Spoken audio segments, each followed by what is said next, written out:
"Dad, you're not sitting there tonight."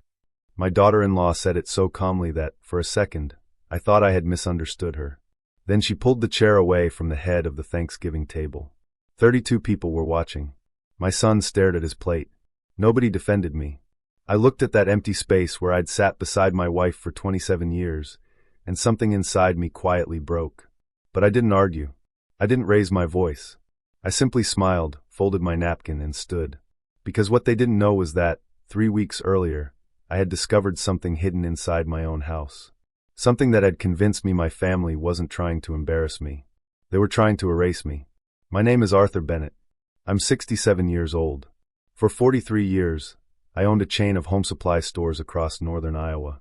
I started with one tiny shop and eventually built it into 9 locations. My wife, Evelyn, used to joke that I could look at a person's face and tell whether they were about to make a bad decision. I wish I'd listened to that instinct when it came to my own son. Evelyn died 4 years ago. After that, the house changed. The laughter disappeared first. Then the music. Then the sound of her footsteps in the kitchen. I kept everything exactly as it was because changing the house felt like admitting she wasn't coming back. My son Nathan knew that. So when his construction company collapsed 18 months ago, I opened my door without hesitation. "Stay as long as you need," I told him and his wife Melissa. I thought I was helping my family through a difficult season. Instead, little by little, they began taking pieces of my life. First, Melissa suggested I move into the downstairs bedroom because the stairs were probably becoming difficult for someone my age. I agreed. Then Nathan needed my office. Then my garage became their storage space. Then packages started arriving under their names. I noticed everything, but I said nothing, because fathers are strange creatures. We can recognize danger in strangers from a mile away. Yet when the danger carries our child's face, we keep searching for excuses. Then one Tuesday morning, I noticed something that I couldn't explain. Nathan was standing beside the mailbox before the mail carrier had even reached the house. He took the envelopes. All of them. He walked inside, and for nearly half an hour, he stayed locked inside my old study. When he finally came out, he handed me 3 grocery advertisements and a newspaper. Nothing else. I looked at him. He smiled. "Probably a slow mail day, Dad." I nodded. But that evening, I checked the mailbox myself. There was nothing. The next morning, Nathan did the same thing. And the morning after that. By Friday, I knew this wasn't coincidence. So while Nathan and Melissa were gone that afternoon, I went into the garage. Behind a stack of old Christmas decorations, I found a black trash bag filled with shredded documents. I almost walked away. Then I saw one piece of paper near the bottom. It had part of my name on it. Arthur J. Bennett. My hands went cold. I spent the next 3 hours putting fragments together. And when the final pieces finally matched, I stopped breathing. It wasn't a bill. It wasn't a bank statement. It was a loan approval. A loan for $735,000. Secured against my house. A house I had owned outright for 19 years. And underneath my name was a signature I had never written. I stared at that forged signature for a long time. Then I noticed the date. The application had been submitted only 6 days earlier. Someone in my house had tried to borrow nearly $750,000 against everything my wife and I had spent our lives building. And somehow, they had expected me never to find out. But that wasn't even the worst part. Because when I opened the safe in my bedroom that night, I discovered something else was missing. Something that belonged to Evelyn. Something Nathan knew I would never willingly sell. And suddenly, I understood why he had been taking my mail. He wasn't hiding a financial problem. He was hiding a plan. And I was about to discover exactly what that plan was. I stood in front of the bedroom safe with the door hanging open. For several seconds, I couldn't move. Inside were my passport, insurance papers, property documents, and an old envelope containing photographs Evelyn had taken during our first years together. But the small velvet box was gone. I knew exactly where it had been. Back left corner. Underneath the insurance papers. Evelyn's wedding ring. The diamond necklace her mother had given her. And the gold bracelet I'd bought for our 30th anniversary. All 3 were missing. I closed my eyes. The worst part wasn't the value. It was knowing someone had opened that safe. Someone had stood in the room where my wife used to sleep. Someone had touched the things she left behind. And they hadn't asked me. I could have confronted Nathan right then. I could have walked downstairs, slammed his office door open, and demanded an explanation. But anger would have given him exactly what he needed. A warning. So I closed the safe, locked it, and said nothing. The next morning, I drove to Prairie Valley Bank, the institution where Evelyn and I had kept our accounts for decades. I asked to speak with Maya Patel, a senior fraud officer who had handled my business accounts for years. When she saw my face, she knew immediately that something was wrong. I slid the reconstructed loan papers across her desk. Maya read them once, then again. Her expression changed. "Arthur," she said quietly, "did you authorize this?" "No." She turned toward her computer. For almost a minute, she said nothing. Then she asked me a question that made my stomach tighten. "Have you ever given Nathan financial power of attorney?" "Never." Maya nodded slowly. "That's what I was afraid of." She opened the application. Someone had submitted my social security number, copies of my driver's license, and a notarized power of attorney document. My blood ran cold. "That's not my signature." "I know," Maya said. Then she zoomed in on the notary information. "There's another problem. The notary listed on the document had supposedly witnessed my signature at an office in a town almost 2 hours away. But according to Maya, that office had closed more than a year earlier. Someone hadn't just forged my signature. They had built an entire fake trail around it. I leaned back in the chair. "Can you stop the loan?" "Not yet." My heart sank. Maya lowered her voice. "But I can place a fraud hold on the disbursement while we investigate." "How long?" "Long enough to give you a chance." I nodded. "Don't notify anyone." She looked at me carefully. "Arthur, whoever did this may already know your financial information. That's why I don't want them to know I found out." For the first time that morning, Maya smiled.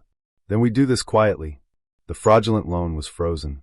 But I still didn't know how much Nathan had already accessed. So I began checking everything. Credit cards, bank statements, property records, insurance, investment accounts. And that's when I found another strange detail. A payment had been made from one of my accounts to a private storage company.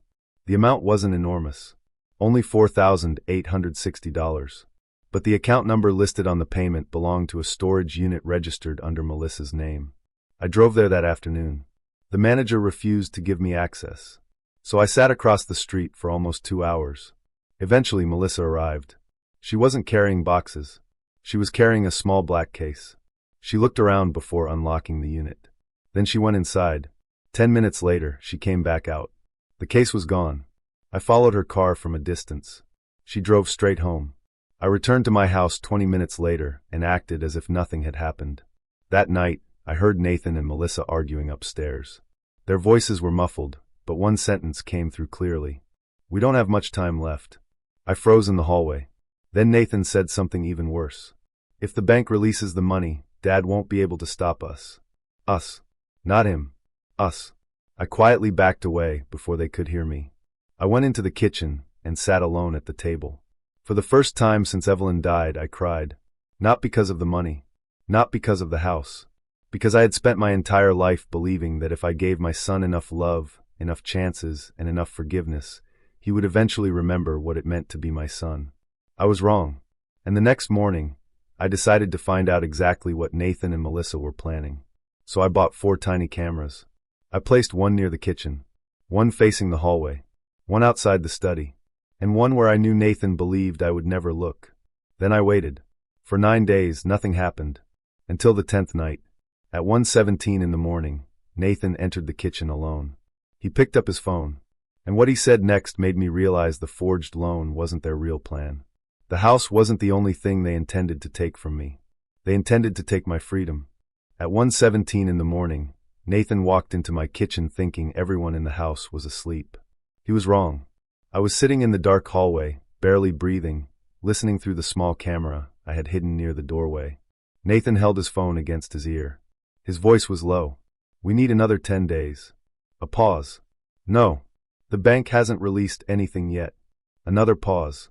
Then he whispered something that made my hands go numb. "My father won't know. By the time he understands what's happening, he'll already be gone." Gone. I leaned against the wall. For one terrible second, I imagined he meant dead. Then Nathan continued. "No. The facility is still willing to take him." My stomach twisted. "Facility?" I grabbed my phone and began recording the camera feed. Nathan paced across the kitchen. "He's old. He gets confused. He forgets things. That's enough." A woman's voice came through his phone. "Melissa."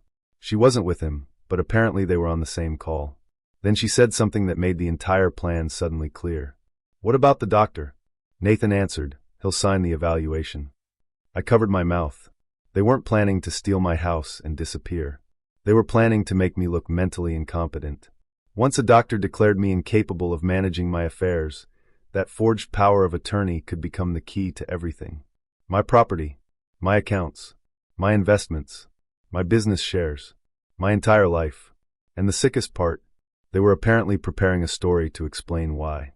Nathan would tell everyone that his father had been deteriorating for months. Melissa would say I had become paranoid. They would produce examples. Small mistakes, forgotten appointments, repeated questions, normal things that could be twisted into evidence. I understood the psychology immediately. They didn't need to prove I was insane. They only needed enough people to start wondering if I was. Once doubt entered the room, everything I said would sound defensive. Every accusation would sound like confusion. And every piece of evidence they manufactured would suddenly look believable. I returned to my bedroom before Nathan came upstairs. I sat on the edge of the bed until sunrise. Evelyn's photograph was on the nightstand. I picked it up. "You were always better at reading people than I was," I whispered. I thought about all the times she'd warned me that Nathan had learned to confuse forgiveness with permission. I had defended him every time. Now I wished I could hear her voice one more time. By 7 in the morning, I had made a decision. I wasn't going to confront Nathan. I was going to let him believe his plan was working. That meant becoming exactly the man he expected me to be. At breakfast, I deliberately asked Melissa the same question twice. "What time are you leaving today?" She answered. 10 minutes later, I asked again. She looked at Nathan. Just for a second. But I saw it. That tiny exchange told me they were watching for signs. So I gave them signs. Over the next several days, I occasionally misplaced my reading glasses. I forgot where I had put my keys. I asked Nathan about an appointment I'd never made. Each time, they exchanged those same careful looks. They thought I was slipping. They had no idea I was studying them. Meanwhile, I took every recording to someone I trusted. His name was Gerald Mercer, a retired county prosecutor who had been my friend for more than 20 years. I showed him the forged loan documents, then the recordings, then the evidence about Evelyn's missing jewelry. Gerald listened without interrupting. When the final recording ended, he looked at me. "Arthur, you don't have a family disagreement." "I know. You have a criminal conspiracy." Those words hit harder than I expected. I stared at the floor. "What do I do?" Gerald leaned forward. "First, you protect yourself. Then we build the case." He introduced me to an investigator who quietly confirmed something I hadn't yet discovered. Nathan owed a private lender nearly $390,000. And that debt was coming due. The house was supposed to be their escape. They planned to take the loan money, pay off the people chasing Nathan, and disappear before I could understand what had happened. But there was one detail they hadn't considered. The private lender wasn't patient. And Gerald had found a way to make sure they knew the money they'd been promised might never arrive. That changed everything. Because suddenly, Nathan was running out of time. And desperate people make mistakes. So I gave him exactly what he needed to become careless. I told him I was tired. I told him I was confused. And 3 days before Thanksgiving, I made the mistake they had been waiting for. I told Nathan I couldn't remember the password to my main bank account. His face changed immediately. He tried to hide his excitement. But I saw it. And that night, while he believed I was finally becoming helpless, he made a phone call that exposed the one thing I still hadn't known. There was someone else involved. Someone who had been helping Nathan from the beginning. And when I heard that person's name, I realized the betrayal went much deeper than my own son. The name came through Nathan's phone at 11:42 that night. I recognized it immediately. Derek Sloan, my former business partner, a man I had not spoken to in almost 7 years. I stood outside my bedroom, listening through the camera feed, while Nathan spoke quietly in the kitchen. "Derek said the paperwork is ready," Nathan whispered. Melissa answered from the other side of the room. "And the doctor?" "Handled." I felt something inside me sink. Derek had once known everything about my business. He knew which banks I used. He knew how my properties were structured.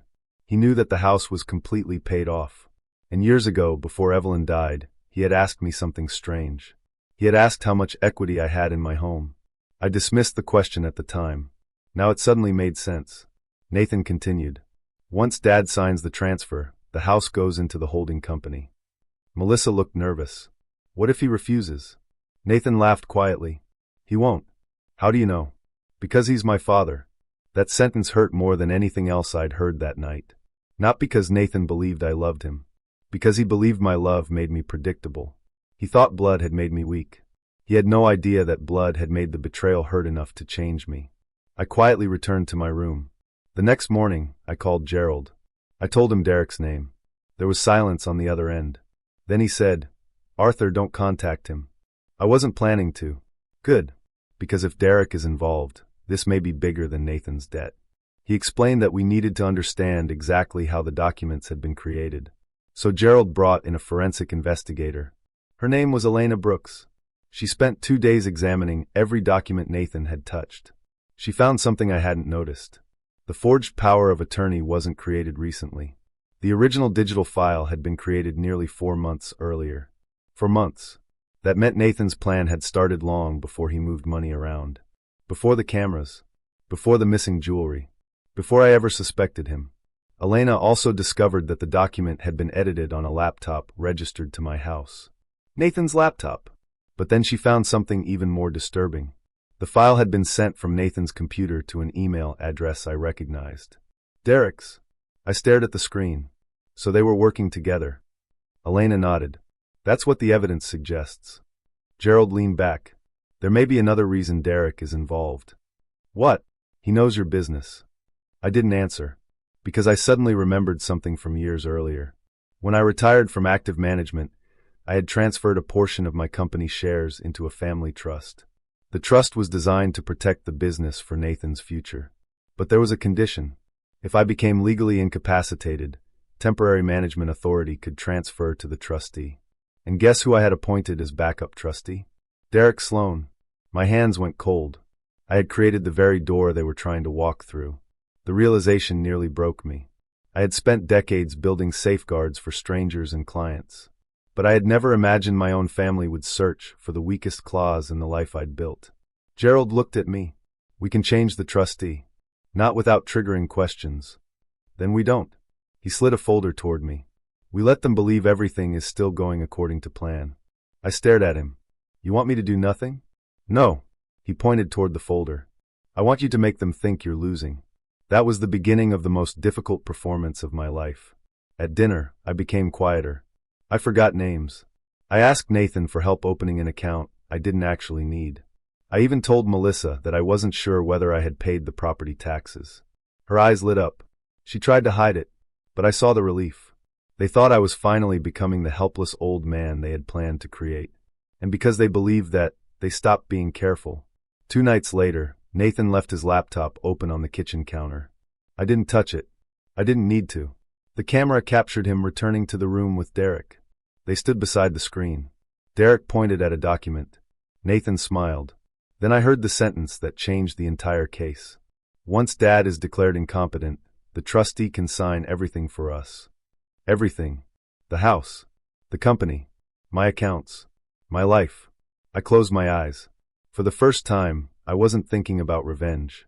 I was thinking about Evelyn. What would she have wanted me to do? The answer came quietly. Protect what you built. Not for yourself. For the people who come after you. So I made one final call. Not to the bank. Not to Gerald.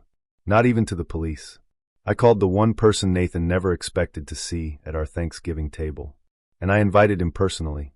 Because 3 days from then, my son believed he would publicly prove that I was a confused old man.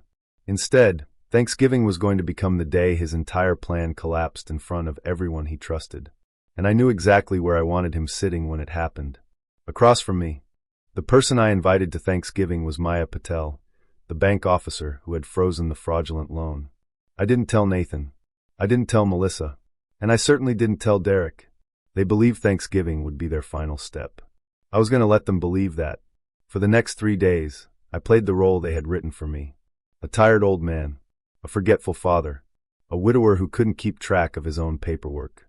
Every time Nathan asked whether I was feeling all right, I smiled. Just getting older. He would nod. But his eyes always went to my hands. Looking for tremors. Looking for weakness. Looking for proof. He had no idea I was watching him just as carefully. On Wednesday morning, Nathan brought me a cup of coffee. He hadn't done that in years. Dad, you should rest more. I looked at him. I suppose you're right. He smiled. Then he asked, almost casually, do you remember where you keep the property documents? I pretended to think. The downstairs cabinet, maybe? His smile widened. Right. He walked away. I waited until he disappeared around the corner. Then I smiled too, because the property documents were not downstairs. They had been moved 2 weeks earlier into a bank vault. Nathan didn't know that. That evening, Gerald called me. The sheriff's department has everything. Everything. Loan documents, recordings, digital evidence, the forged power of attorney, and the financial transfers. And Derek? We're still building the connection. I looked through the window at my son's car. What about the doctor? Already cooperating. I exhaled. That was one piece of the puzzle I hadn't expected to fall into place so quickly. The doctor Nathan had supposedly paid to declare me incompetent had contacted Gerald after realizing he was being used in a fraud scheme. He had never examined me. He had only been given information about me. Nathan had planned to turn a stack of lies into a medical diagnosis. But there was still one problem. We needed them to reveal the plan themselves. Gerald had an idea. Let them think you're going to sign something on Thanksgiving. What something? A transfer. I stared at him. You want me to pretend I'm giving them the house? Yes. It was dangerous. But it would also explain why they were so confident. So on Thursday morning, I called Nathan into the kitchen. I've been thinking, I told him. He sat across from me. About what? The house. His eyes sharpened. I don't think I can manage everything anymore. He leaned forward. You don't have to. I might be willing to transfer some control. Nathan tried to hide his excitement. He failed. For the first time in months, I saw the son I remembered. Not because he loved me, because he thought he was finally getting what he wanted. Dad, he said softly, that might be the smartest thing you've ever done. I almost laughed. Instead, I lowered my eyes. I just don't want to make a mistake. You won't. He reached across the table and squeezed my shoulder. His hand felt strangely cold. Then he said something that nearly made me lose my composure. I'm going to take care of you. Those 6 words were supposed to comfort me. Instead, they felt like a threat, because I knew what take care of you meant in his mind. It meant controlling where I lived, controlling my money, controlling who could speak to me, controlling whether I was believed, and perhaps most terrifying of all, controlling the story everyone would hear about me. That afternoon, Melissa decorated the dining room. She placed candles around the table. She brought out Evelyn's good china, the same plates my wife had used every Thanksgiving. I watched from the hallway. For a moment, I almost told myself this could still be repaired. Maybe Nathan would remember. Maybe blood still meant something. Then Melissa opened the cabinet where Evelyn's china was kept and casually said to Nathan, after tomorrow, we'll finally have this place to ourselves. I froze. Nathan laughed. Not tomorrow. He looked toward the hallway. Tomorrow is just the beginning. That sentence stayed with me, because I suddenly realized Thanksgiving wasn't the end of their plan. It was the performance. They wanted witnesses. They wanted 30 people watching me behave strangely. They wanted relatives repeating the story afterward. They wanted everyone believing that I had become unstable. And once the story spread, the paperwork would become easier. So I made one final adjustment to my own plan. I told Gerald I wanted the confrontation moved forward. Not after dinner. Not privately. At the table. In front of everyone. Gerald agreed. By Friday morning, the house was filled with preparations. Food arrived.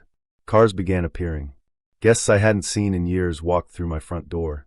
Nathan greeted each one with a smile.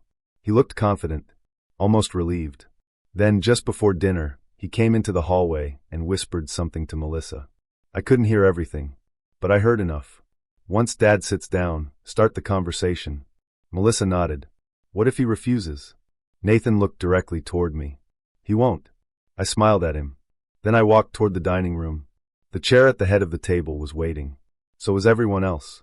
But Nathan didn't know that the person sitting beside me had already received the complete evidence file. And when I reached for that chair, Melissa stepped forward. She put her hand on the back of it. Then she looked me directly in the eyes. Arthur, she said loudly, we need to talk about where you're going to sit. The room went silent, and I knew the moment we'd been waiting for had finally arrived. Arthur, we need to talk about where you're going to sit. Melissa said it loudly enough for everyone to hear. 32 people slowly turned toward me. I looked at the chair. Then I looked at my daughter-in-law. That's my chair. Melissa smiled. It used to be. A few people shifted uncomfortably. Nathan remained silent. That silence told me everything. He wasn't surprised. He had expected this. Melissa pointed toward a smaller chair near the kitchen. You can sit over there tonight. I looked at it. The chair was barely visible from the head of the table. It was the chair where guests usually sat when there wasn't enough room. After everything I'd built, everything I'd provided, they wanted to reduce me to a guest in my own home. I could have exposed them immediately. Instead, I asked quietly why. Melissa folded her arms. Because this dinner is about family, and honestly, things have become difficult with you lately. There it was. The story. The first sentence of the lie they had been preparing. Nathan finally looked up. Dad, don't make this difficult. I stared at my son. Difficult? He sighed. You know what I mean. No, I said. I don't. Melissa stepped closer. You've been forgetting things. You've been repeating yourself. You've been accusing people of stealing from you. A murmur moved through the room. Exactly as planned. I saw several relatives exchange concerned looks. For 1 second, I felt the old pain. They believed her. Not because they knew me. Because doubt is contagious. Once one person looks at you like you're confused, everyone else starts searching your face for proof. I slowly nodded. You're right. Melissa blinked. She hadn't expected agreement. I have been forgetting things. Nathan relaxed. Too soon. Then I continued. But I've remembered one thing perfectly. His expression changed. What? I looked around the table. I remember who owns this house. Silence. Someone coughed. Melissa's face tightened. Nathan stood. Dad, please. I held up one hand. No, son. You wanted everyone here. His face went pale. So let's talk. I reached into my jacket. Several people leaned forward. I pulled out a folder. Melissa's eyes immediately went to Nathan. He shook his head slightly. He had no idea what was inside. I placed the folder on the table. Then I looked at the guests. I know what you've been told about me. Nobody spoke. I know some of you were told I'm confused. I opened the folder. I know some of you were told I'm becoming incapable of managing my affairs. Nathan suddenly stepped toward me. Dad, stop. That was the first crack in his voice. I looked at him. Why? He didn't answer. So I turned toward the woman sitting 3 seats away. Maya, would you please stand? Maya Patel rose slowly. Every face turned toward her. Nathan stared. He recognized her. His lips parted. You invited the bank? I smiled. I invited the person who stopped you from stealing my house. The room exploded into whispers. Melissa's face went completely white. Maya placed a second folder on the table. This loan application was submitted using Mr. Bennett's identity, she said calmly. He did not authorize it. Nathan shook his head. That isn't true. Maya continued. The signature was forged. Nathan looked around. You don't understand. No, I said quietly. I understand perfectly. Then Gerald Mercer walked through the front door. The room fell silent. He carried another folder. And behind him stood 2 sheriff's deputies. Nathan took 1 step backward. Melissa grabbed his arm. What is happening? Gerald looked directly at them. Your Thanksgiving dinner is over. Nathan's breathing became heavier. You can't do this. Gerald placed the folder on the table. We can. Then he looked at me.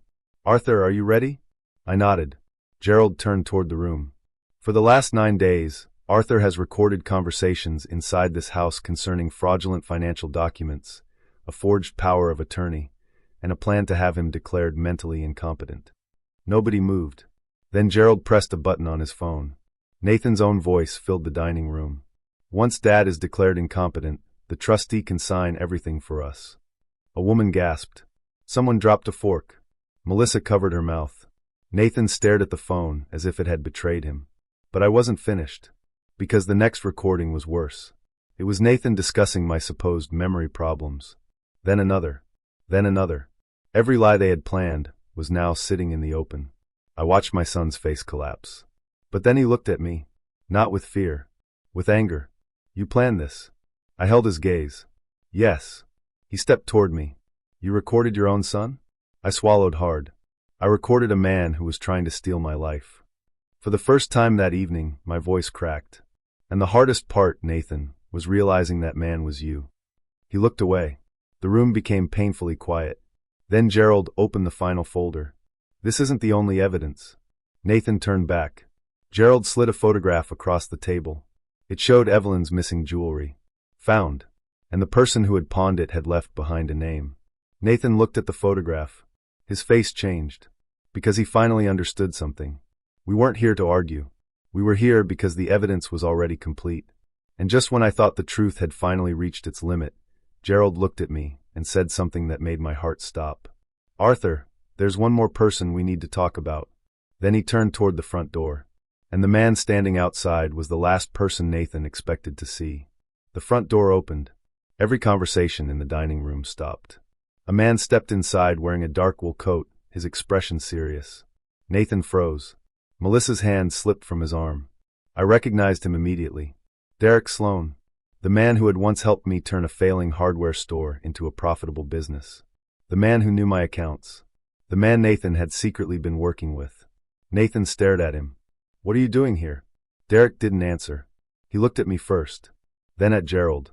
"I think your father deserves the truth," he said. Nathan shook his head. "No." Derek reached inside his coat and removed a small envelope. "I should have told you this months ago." Nathan's face hardened. "Derek, don't." Derek ignored him. He placed the envelope in front of me. Inside were copies of emails, bank records, and messages between him and Nathan. I looked at the first page. The earliest message was dated 4 months earlier. Nathan had written, "How quickly can the house be transferred if Dad becomes incapacitated?" My chest tightened. For months. That was before I ever suspected him. Before the forged loan. Before the cameras. Before Thanksgiving. This had been planned for months. I turned another page. There were messages about my company. About the family trust. About the trustee position I had given Derek years earlier. Then I found something that made the room spin. Nathan hadn't planned to take only the house. He wanted control of my remaining company shares. The same shares I'd intended to leave to my grandchildren. Derek looked ashamed. "I made a terrible mistake," he said. Nathan stepped toward him. "You promised me you'd handle it." Derek looked at him. "I promised because you told me your father was incapable of making decisions. I believed you." "No," Derek said quietly. "You wanted me to believe you." The room went silent. Nathan's face turned red. "You don't know what Dad was like." I looked at my son. "Tell them." He stared at me. "Tell them what?" "Tell them why you needed my house." He said nothing. So I answered for him. "Your debts." His eyes dropped. Gerald opened another folder. 3 private loans. 2 overdue business settlements. A lawsuit pending from a former client. And nearly $400,000 owed to a lender that has been demanding repayment. A relative whispered, "Nathan." Nathan snapped. "None of you understand." His voice cracked. "I was trying to save everything." I looked at him. "Everything? You had everything." He pointed around the room. "A house. A business. Money. Security. Mom's gone, and you still have everything." I felt the words hit somewhere deep. Nathan's eyes were wet now. I had nothing. I finally understood. This wasn't only greed. It was resentment. Nathan had convinced himself that my success was the reason for his failure. Instead of rebuilding his life, he decided he deserved mine. I walked toward him. "You could have asked me for help." "I did." "No," I said. "You asked me to rescue you. And when I wouldn't give you everything you wanted, you decided to take it." He looked down. For a moment, he looked like the little boy who used to fall asleep on my shoulder during long car rides. That memory almost destroyed me. Then I remembered the forged signature. The stolen jewelry. The plan to lock me away. And I knew love couldn't erase what he had done. Gerald turned toward the deputies. "They have everything they need." One deputy stepped forward. Nathan looked at me. "Dad." I didn't answer. "Please." That word nearly broke me. He was my son. No matter what he had done, some part of me would always love him. But forgiveness and permission were not the same thing. I nodded toward the deputies. Nathan lowered his head. As they placed him under arrest, Melissa began crying. She kept saying she hadn't known how far Nathan would take it. But Maya quietly handed Gerald another document. He read it, then looked at me. "Arthur, you need to see this." I took the paper. It was a transaction from the storage facility. The jewelry wasn't the only thing Melissa had taken. She had removed something else from my house. Something far more valuable than gold. Something that could change who legally controlled my company. I looked at Melissa. She stopped crying. And for the first time, I saw genuine fear in her eyes. Because she knew what I'd just discovered. And she knew exactly where it was. I looked at the document again. Then I looked at Melissa. What did you take? She didn't answer. The deputy stepped closer. Ma'am, you need to answer the question. Melissa's lips began to tremble. I didn't know what it was. Derek laughed bitterly. You knew exactly what it was. I turned toward him. What is it? Derek pointed to the document. The original family trust agreement. My heart stopped. The trust contained the controlling documents for my company shares. The same shares Evelyn and I had protected for years. If someone had taken the original documents and combined them with the forged power of attorney, they could have created a legal nightmare. Not impossible to undo, but expensive, slow, and potentially devastating. I closed my eyes. For years, I'd believed the greatest thing I could leave my family was money. I was wrong. The greatest thing I could leave them was protection. And they had tried to turn that protection into a weapon against me. Gerald took the document from my hand. The original is still recoverable, he said. Where? He looked at Melissa. She finally broke. It's in the storage unit. A deputy immediately took the information. Within an hour, the original trust documents were recovered, along with copies of my identification, financial statements, old tax records, and photographs of documents from my study. It wasn't just theft. They had been building a complete profile of my life. Everything they needed to make me look powerless. Everything they needed to make themselves look like my rescuers. That realization hurt more than the money. Because they hadn't simply planned to steal from me. They had planned to rewrite who I was. The arrests were only the beginning. Over the following weeks, the investigation expanded. The fraudulent loan was permanently canceled. The forged power of attorney was invalidated. The private lender backed away once they realized the house couldn't be used as collateral. Derek agreed to cooperate with investigators and turned over the remaining communications. Nathan and Melissa eventually faced multiple charges related to fraud, forgery, and financial exploitation. But none of that happened quickly. Justice rarely does. There were interviews, court dates, paperwork, long nights when I sat alone in Evelyn's kitchen wondering how my own son had become someone I no longer recognized. And then, 11 days after Thanksgiving, something unexpected happened. The police recovered Evelyn's jewelry. It had been pawned under Melissa's name. I drove nearly 2 hours to collect it. When the clerk placed that little velvet box in my hand, I couldn't speak. I opened it. Her wedding ring was inside. I held it against my palm. For a moment, I could almost hear Evelyn laughing in the kitchen. I whispered, I brought it home. That night, I placed the ring beside her photograph. And for the first time in years, the house didn't feel like it was holding its breath. It felt quiet. There is a difference. The first kind of quiet is loneliness. The second is peace. I eventually changed the locks, updated every account, rebuilt the trust structure, removed people who had once been given access simply because I trusted them. And I learned something I wish I had understood much earlier. Being a father doesn't mean allowing your child to destroy you. Loving someone doesn't mean surrendering your boundaries. And forgiveness doesn't require you to hand the person who hurt you another weapon. Nathan was still my son. That truth didn't disappear. But neither did what he had done. One evening, months later, I sat at the head of the Thanksgiving table. The same chair Melissa had tried to take from me. I placed Evelyn's photograph across from my seat. Then I set one plate beside it. Just one. I didn't need 32 people anymore. I didn't need applause. I didn't need revenge. I had something better. My life back.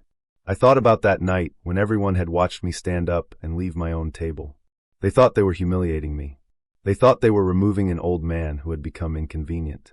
They never understood that the moment I walked away from that chair, I stopped trying to save a family that was willing to destroy me. And perhaps that was the most painful lesson of all. Sometimes the people you spend your entire life protecting are the very people you eventually have to protect yourself from. If you've ever had someone mistake your kindness for weakness, remember this. Your love is a gift. It is not permission.